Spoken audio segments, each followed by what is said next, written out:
खुलुमबाय स्टुडिअ दं आं राकेश रामसियारि बे समाव बिटिआरनि मावफुं सोद्रोमा राकेश ब्रह्म बिथाङा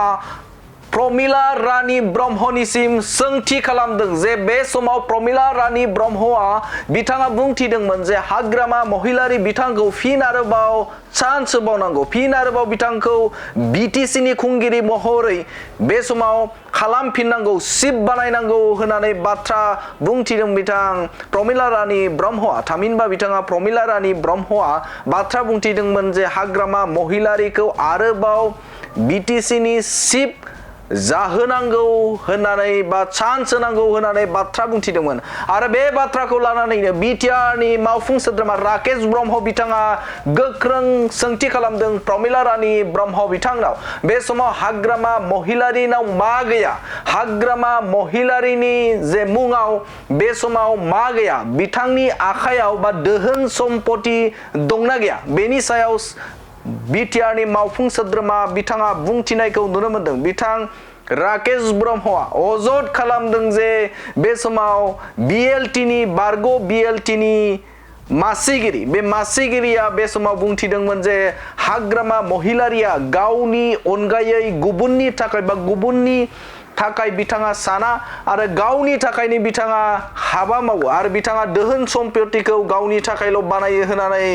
बुंथिदों बिथां राकेश ब्रह्म बिथाङा आरो बिथाङा अजद खालामदों जे बे समाव हाग्रामा महिलारि बिथांनाव बिथांनि आखायाव मा गैया दिनैनि खालाराव बिथांनि आखायाव रिजर्ट हस्पिटाल आरो बेनि अनगायैबो गुवाहाटीआव 100 बिगानि गोजौआव हा दङ बरमायाव हा दङ बिथांनि आखायाव गोबां धोन सम्पति जाखाबाय बिथांनि आखायाव गोबांनो धोन सम्पति दं रिसर्ट दङ बे समाव बिथांनि आखायावनो हस्पिटाल दङ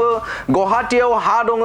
बरमायाव हा दङ आरो गोबां सानख'हायै धोन सम्पति बिथांनाव जाखाबाय आरोबाव माबोरैहाय बिथांखौ बिटिसिनि चिफ खालामबिनांगौ माबोरैहाय बिथांखौ आरोबाव फिन खेबसेबाव चान्स होबावनांगौ होननानै गोख्रों सोंथि खालामदों प्रमिला रानी ब्रह्म बिथाङा আকৌ তেখেতক সুবিধা দি বুলি কৈছে তেখেতৰ এক্স বিএলটিৰ যোনটো চেয়াৰমেন আছিলে তেখেতসকলে কেতিয়াবানে এই কথাটো কৈছে যে তেখেতে ব্যক্তিগত নিজৰ জীৱনৰ বাদে আনৰ কথা একো নচায় তেখেতৰ অলৰেডি আৰু কি লাগে আৰু কিয় তেখেতক সুবিধা দিব লাগে প্ৰমিলা ৰাণী বাইদেউ মই প্ৰশ্ন কৰিছোঁ আৰু কিয় সুবিধা দিব লাগে অলৰেডি হাগ্ৰামাৰ নামৰ ৰিসৰ্ট আছে হাগ্ৰামাৰ নামত হস্পিটাল আছে হাগ্ৰামাৰ নামত ডাঙৰ এটা হোটেল আছে হাগ্ৰামাৰ নামত কি নাই হাগ্ৰামাৰ নামত 100 বিঘাৰ ওপৰত গুৱাহাটীত মাটি আছে বৰমাত মাটি আছে আৰু কিমান লাগে এটা आरो प्रमिला रानी ब्रह्मआ मोनसे समाव जे समाजारि बिजोङाव बुंनाय बाथ्राखौबो लानानै बिथाङा अजद खालामदों जे बे समाव हाग्रामा महिलारिया सोलोंथाइ गैयै सासे सुबुं आरो सोलोंथाइ गैयैनि थाखायनो बिथाङा गोबां बाथ्राफोरखौनो बिथाङा जानला मानला बुङो आरो बिथाङा बे समाव गोबां सुबुंफोरखौनो जे मोनसे समाव बिएलटि दानानै गोबां आइजोफोरखौनो रान्दि खालामदों आरो गोबां सुबुंफोरखौनो बे समाव मुंख्लं खालामदों होननानै अजद खालामदों राकेश ब्रह्म बिथाङा आरो बिथाङा बुंथिदों जे बे समाव हाग्रामा महिलारि बिथांनाव गोबां दोहोन सम्पति जाबाय आरो बिथाङा गावनि थाखायल' खामानि मावो हाग्रामा महिलारि बिथाङा गावनि थाखायल' खामानि मावो गुबुननि थाखाय खामानि मावा बिथाङा गावनि दोहोननि थाखायल' मिन्थिगौ होननानै अजद खालामदों राकेश ब्रह्म बिथाङा आरो बिथाङा बुंथिदों जे बे समाव हाग्रामा महिलारिनि आखायाव रिजर्ट दङ बेनि अनगायैबो बिथांनि आखायाव देहा फाहामसालि दं थामहिनबा हस्पिटाल दङ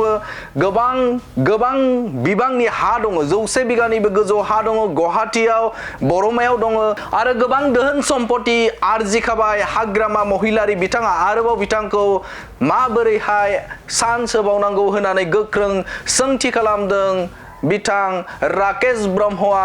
बारग' मन्त्रि प्रमिला रानी ब्रह्मनि सेराव आरो प्रमिला रानी ब्रह्मखौ बे समाव बुंथिदों जे हाग्रामा महिलारिखौ माबोरैहाय फिन आरोबाव चान्स होबावनांगौ होननानै सोंथि खालामदों बिटिआरनि मावफुं सोद्रोमा राकेश ब्रह्म बिथाङा আমাৰ প্ৰমিলা ৰাণী ডাঙৰীয়া বাইদেউনী তেওঁ নিজে চাৰ্টিফিকেট দি আছিল যে হাগ্ৰামা মহিলাৰী স্কুলত যাব নাপালে শিক্ষা ল'বলৈ নাপালে সেইটো মই কোৱা নাই বিটিআৰৰ ৰাইজক মই আজি কৈছোঁ মই কোৱা নাই এইটো ৰাকেশ ব্ৰহ্মৰ দলীয় স্পক্স পাৰ্চনে কোৱা নাই কিন্তু প্ৰমীলা ৰাণী বাইদেউনীয়ে কৈছে যে হাগ্ৰামা মহিলাৰী শিক্ষা নাপালে এই শব্দটো আজিও মানে সকলোৰে মোবাইলত ভাইৰেল হৈ আছে এতিয়া ইয়াৰ এটা কথা স্পষ্ট হয় যোন মানুহে শিক্ষা ল'ব পৰা নাই তেওঁ জাম্বা হয় আৰু তেওঁ মূৰ্খ হয় আৰু তেওঁ অহংকাৰো হয় তেওঁ মানে দুনিয়াৰ যেহেতু কোনো ধৰণৰ পোহৰ পোৱা নাই তেনেধৰণৰ ব্যক্তি তেখেত হয় আৰু মই তেখেতক ক'ব খুজিছোঁ আৰু তেখেতক কৈছে যে তেখেতক এতিয়া বিটিআৰ চলাবলৈ ৰাইজে সুবিধা দিব লাগে বুলি প্ৰমীলা ৰাণী ডাঙৰীয়া বাইদেউনীয়ে কৈছে মই ক'ব খুজিছোঁ যি ব্যক্তিয়ে শিক্ষা নোহোৱাকৈ এই অঞ্চলৰ বহুজন যুৱ ল'ৰাহক লগত লৈ পেলাই BLT কৰি পেলাই বহুতৰ মানুহৰ মানে জীৱন শেষ হৈ গ'ল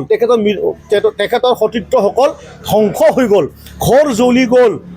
আজি তেখেতসকলৰ মিছেছবিলাক বিধৱা হৈ গ'ল তেখেতসকলৰ কাৰণে তেওঁ কি কৰিলে আকৌ তেখেতক সুবিধা দি বুলি কৈছে তেখেতৰ XBLTৰ যোনটো চেয়াৰমেন আছিলে তেখেতসকলে কেতিয়াবানে এই কথাটো কৈছে যে তেখেতে ব্যক্তিগত নিজৰ জীৱনৰ বাদে আনৰ কথা একো নচায় তেখেতৰ অলৰেডি আৰু কি লাগে আৰু কিয় তেখেতক সুবিধা দিব লাগে প্ৰমীলা ৰাণী বাইদেউক মই প্ৰশ্ন কৰিছোঁ আৰু কিয় সুবিধা দিব লাগে অলৰেডি হাগ্ৰামাৰ নামৰ ৰেচৰ্ট আছে হাগ্ৰামাৰ নামৰ হস্পিটেল আছে হাগ্ৰামাৰ নামত ডাঙৰ এটা হোটেল আছে হাগ্ৰামাৰ নামত কি নাই হাগ্ৰামাৰ নামত 100 বিঘাৰ ওপৰত গুৱাহাটীত মাটি আছে বৰমাত মাটি আছে আৰু কিমান লাগে এটা ব্যক্তি এটা জাদা মূৰ্খ এটা জ্ঞান নোহোৱা মানুহ জাম্বা মানুহ ইয়াক আৰু কিমান আৰু মানে সম্পত্তিৰ দৰকাৰ মই সেইটো কথা প্ৰমীলা ৰাণী বাইদেউকে মানে সুধিব বিচাৰিছোঁ मोनसे गोजोनथाव खौरां दतमा UN एकाडेमि फरायसालिया लानानै फैदों मोनसे गोजोनथाव खौरां नंगौ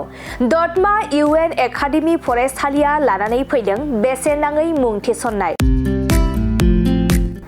दतमा UN एकाडेमि फरायसालिया 2025-26 सोलोंथाइ बोसोरनि थाखाय KG1 निफ्राय थाखो 8 नि थाखाय बेसेन नाङै मुं थिसननाय होगासिनो दं आरो बिथराय आरो फाइलिनि थाखाय फर्म बिलाइनाय आरो मुं थिसननायाबो सोलिगासिनो दं आरो दतमा UN एकाडेमि फरायसालियाव हौवासा आरो हिनजावसाफोरनि थाखाय हस्टेलनि खाबुबो दं बिनिखायनो नोंथाङाबो नोंथांनि गथ'खौ दतमा UN एकाडेमि फरायसालियाव बेसेन होआजासे मुं थिसननो सानदोंब्ला आरो हस्टेलाव दोननानै फोरोंनो सानदोंब्ला थाबैनो मुं थिसननो हागोन आरो नोंथाङा आबुङै मिथिनो थाखाय नैबे 7002660387 जानबुं नम्बराव कल खालामना खौरां लाहरनो हागोन